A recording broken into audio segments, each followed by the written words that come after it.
Mummy આજે કેમ school બંધ છે?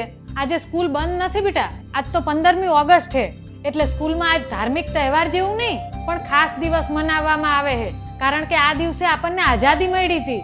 પણ આઝાદી એટલે શું? આઝાદી એટલે જ્યાં આપણે પોતાના નિયમો બનાવી શકીએ, પોતાની ભાષામાં વાત કરી શકીએ અને ડર વગર જીવી શકીએ. આપણે ડર વગર તો જીવીએ છીએ, એમાં શું ખાસ છે?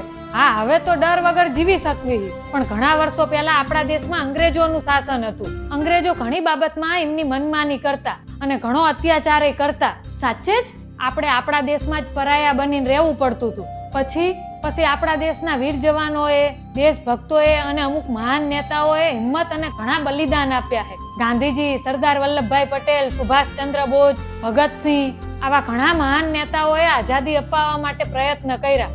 મમ્મી, તેઓ આટલો બધો પ્રયાસ શું કામ કરતા હતા? કારણ કે એ ઈચ્છતા હતા કે આપણે બધાએ આપણા હક માટે જીવી શકીએ. આપણને પોતાની ઓળખ, ધર્મ અને ભાષાના લીધે કોઈ વંચિત ના રાખે. આઝાદી આપણા સ્વાભિમાન માટે છે. અચ્છા, એટલે આજે સ્કૂલ બંધ છે. આપણે આઝાદ થઈ ગયા ને? હા, પણ આજે આપણે સ્કૂલ જઈને ધ્વજવંદન કરશું અને વીર જવાનોને યાદ કરશું.